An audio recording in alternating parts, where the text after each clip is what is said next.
Welcome back to another YouTube video. And on today's video, guys, I'm just going to be going over the changes that they made to the PTB. There were a lot of controversial things that they added within this upcoming update.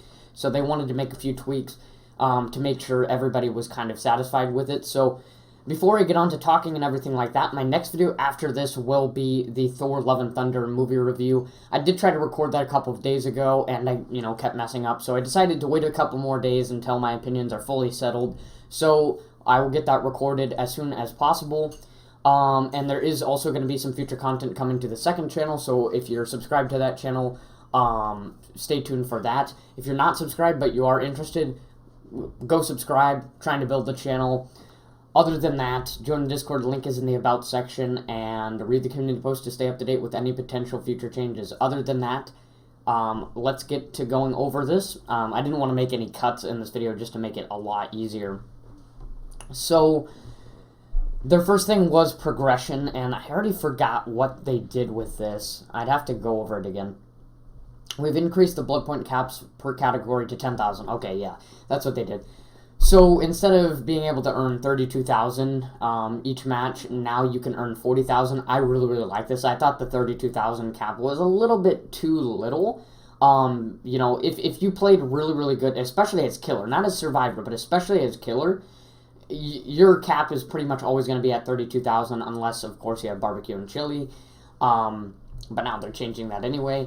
So 40,000, that opens a little bit more of a window so that it's still entirely possible that you could get all 40,000 blood points, but so that you're not feeling like you played that whole game just for the cap, but also you feel like you earned more than that. So I really like this change. And I don't think it's going to affect survivors as much because I don't know, but to me it's a lot harder to earn the cap as a survivor than it is for killer. Second, in the future update, we will revisit the rarity of Blood Web nodes after prestiging. Currently resetting to level 1 also makes common quality nodes far more, common. If your favorite add-ons happen to be rare or very rare, prestiging may have made collecting them difficult. This change will make it easier to find a wider variety of add-ons. So this is coming in the future. I'm not really too concerned about that. Beyond add-ons, we've also received some feedback about the cost of prestiging, so they reduced it from 50,000 down to 20,000, good. I don't think it should be any super costly thing. I mean, anything to incentivize people to prestige, I think, is a good thing. So 20,000 blood points, that's not much to ask for, in my opinion. Speaking of blood points, the 1 million cap has now been increased to 2 million. This is good for people who like to save up their blood points. I know a lot of people have been talking about how it should be increased. I like this change. I don't think it's going to be insanely overpowered or anything like that. Most people who save up their blood points for the next killer, and then they just put it all in to get them to Prestige 3 level 50. Now that doesn't even really matter, but most of them just saved up iridescent shards, or they saved their dailies and their archives and all that kind of stuff. So I like this change. I don't think it was really needed. I know the community was really requesting it. I don't think it was extremely needed, but it's nice to be able to make more. I mean, I know there are some times in my game where I'm just feeling like saving up, and then I get to the 1 million cap, and I'm just like, come on, man. So 2 million blood points, don't really have any issue with that. Finally, we've made a tweak to a catch-up mechanic, which awards you bonus prestige levels based on your progress prior to this overhaul going live. This is based on the number of perk tiers you've unlocked on the character as well as their prestige. In the P2B, we awarded 1 bonus prestige level for each prestige your characters had prior to the P2B.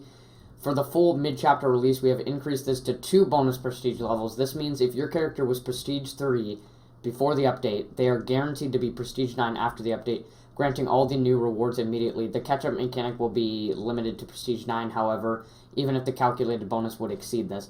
See, I don't like this change. I mean, for all that I have invested in some of these characters in Dead by Daylight, and then they just think that because all that you earned through doing that, you're entitled to only get Prestige 9 because that's when all of the rewards are released.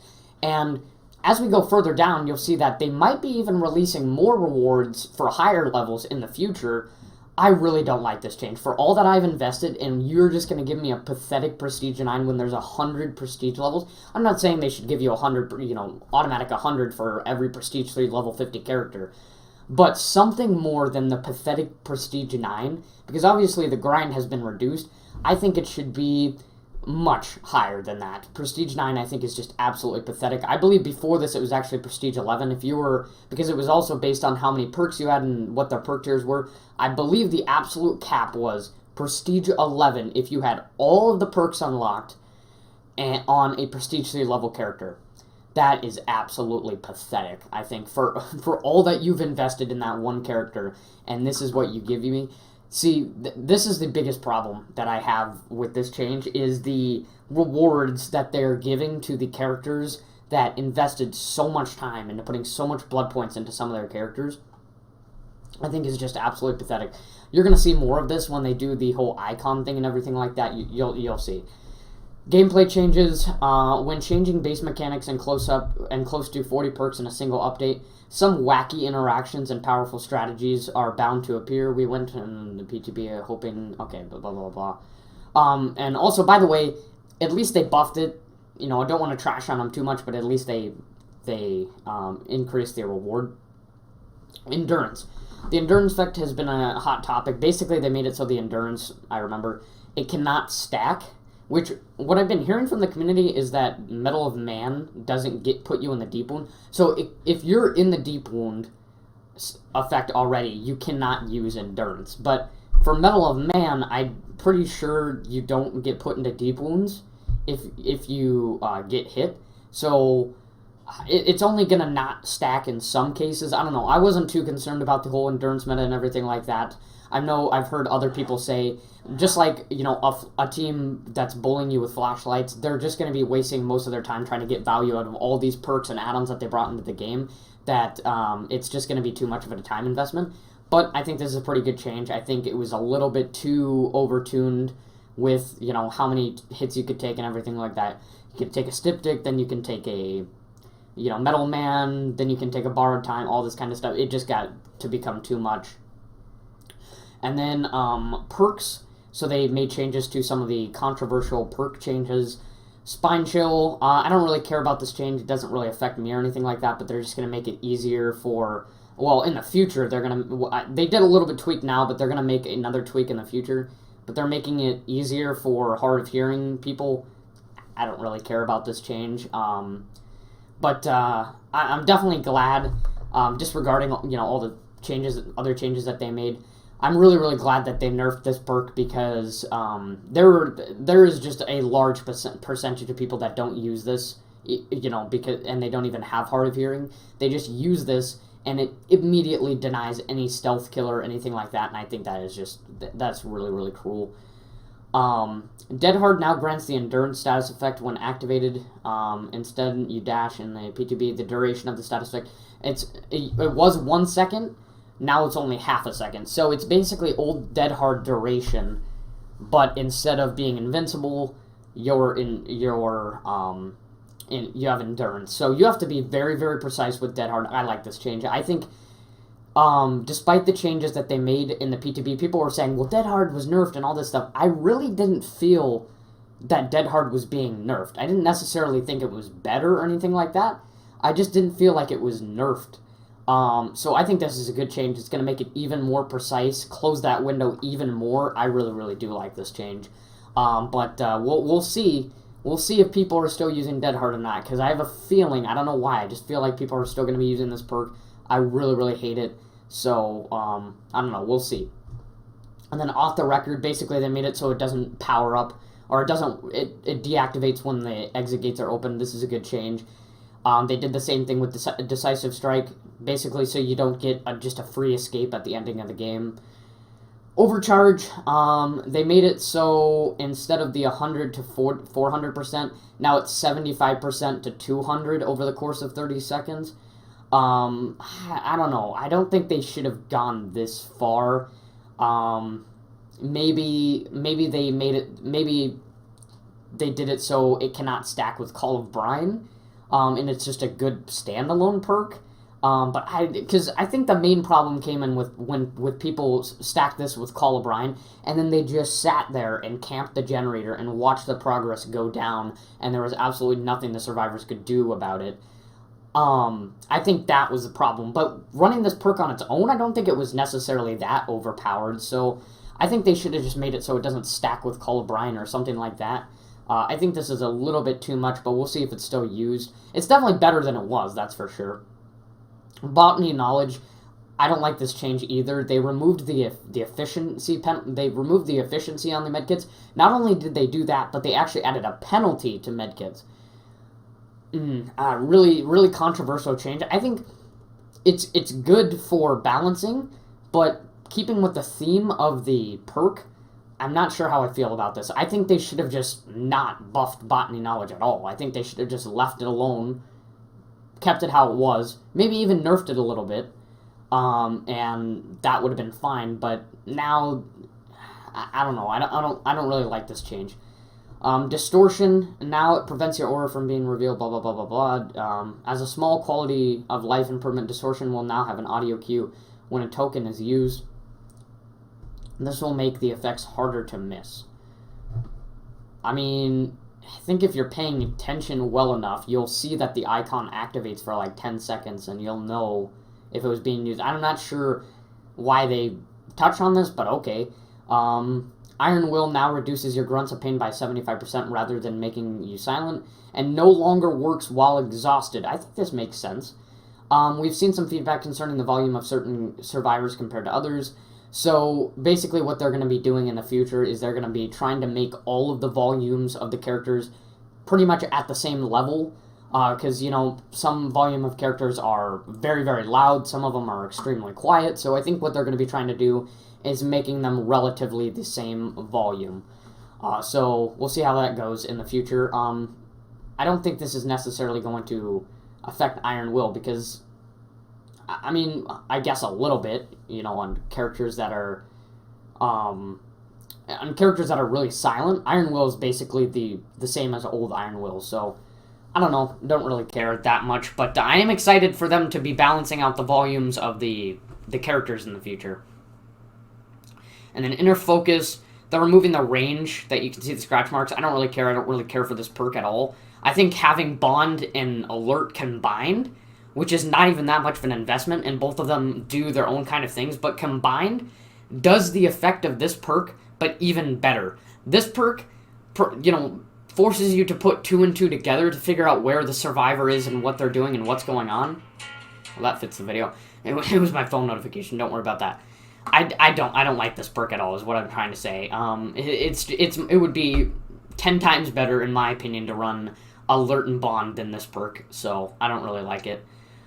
Visual changes. The progress overhaul came paired with several new cosmetic details, including new charms and effects. Unfortunately, the feedback to some of these new elements in the PTB were less than stellar, so they changed how the perk charms looked. Definitely a better look. I didn't like the old look of them. So now it looks pretty good. I like this change. And then they changed the character portrait effect for those who prestige their characters. It definitely looks a lot better than it did, but again, like I said, earlier on in this video, I think the reward that they have gave to these people who put in so much investment and blood points into their characters, and this is what they give them, you can't even show to other people, new players or players that just never decided to do that, you can't even show to them how much hard work you did. You can only see for yourself that you did that. Like, how is that exactly a reward? You know what characters you put an investment in and everything like that. I think this is an absolutely pathetic reward. I hope they change this coming in the future. I think they should have just done cosmetics like they did with legacy characters. Just add, a special cosmetic for those who brought their characters up to Prestige 3. This is just an absolutely pathetic reward. I'm sorry.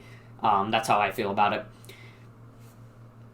And then they did the Prestige icons, so they change every few levels. So, you got 1 through 5, 6 through 10, 11 through 15, 16 through 20, 21 through 25. And then this is where I said that they might be adding, certain rewards for these particular tiers. So 30, 55, 80, and 100. So maybe in the future they'll do something I'd really like to see. And that is it for the update. For the most part, sorry guys, like these changes, but I think the main thing that just I hate is that I cannot brag about, all the investment and the hard work that I put in some of my characters, and the reward that I've gotten them. I don't really see, because you feel, for me at least, I play this game for the big grind. I never really had a big problem with the huge grind in the game. I kind of liked it. That's what kept me attached to this game.